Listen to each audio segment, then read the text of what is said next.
Matthew chapter 22 verses 15 through 21. Repay to Caesar what belongs to Caesar, and to God what belongs to God. The Pharisees went off and plotted how they might entrap Jesus in speech.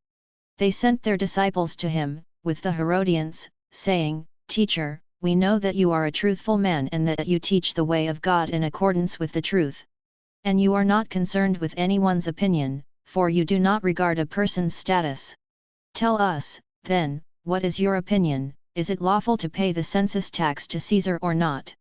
Knowing their malice, Jesus said, "Why are you testing me, you hypocrites? Show me the coin that pays the census tax." Then they handed him the Roman coin. He said to them, "Whose image is this and whose inscription?"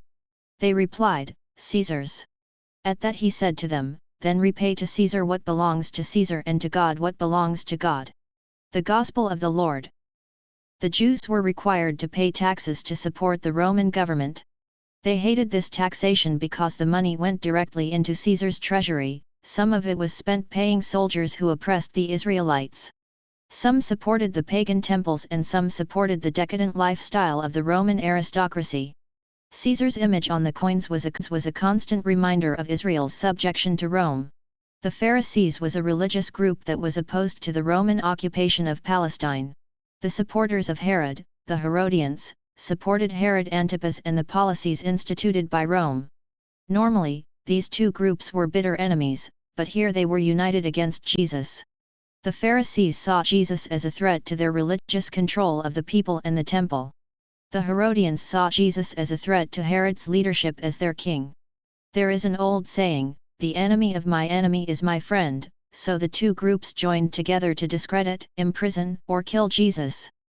Thinking foolproof plan to discredit Jesus, they joined together and asked Jesus about paying Roman taxes.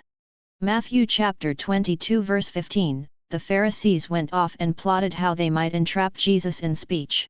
As this verse clearly states, they had no other reason to ask this question, than to hopefully destroy Jesus and his ministry. If Jesus said, "Pay the tax," the Pharisees would call him a traitor to the Jewish people. If he said, "Don't pay the tax," the Herodians would call him a traitor to Rome. Fortunately, Jesus avoided this trap by asking a question, verse 20, "Whose image is this and whose inscription?" Verse 21, "Then repay to Caesar what belongs to Caesar and to God what belongs to God." Thus Jesus proved we have dual citizenship, to God and the community. Centuries ago some said the church and the state should act as one. The state's viewpoint will change with every election. Will it be liberal or conservative? How would we decide which church would be the church of the state? At the present time in the United States, multiple churches represent the voter's conscience. The state or the federal government independently makes decisions that do have moral implications. Our churches should have an influence on politics because the two factions have overlapping issues, both congregants and constituents. The real challenge for the governing body and the clergy is to find common ground and act in unity of purpose. But separation of church and state was never meant to separate God and government. Judge Roy Moore.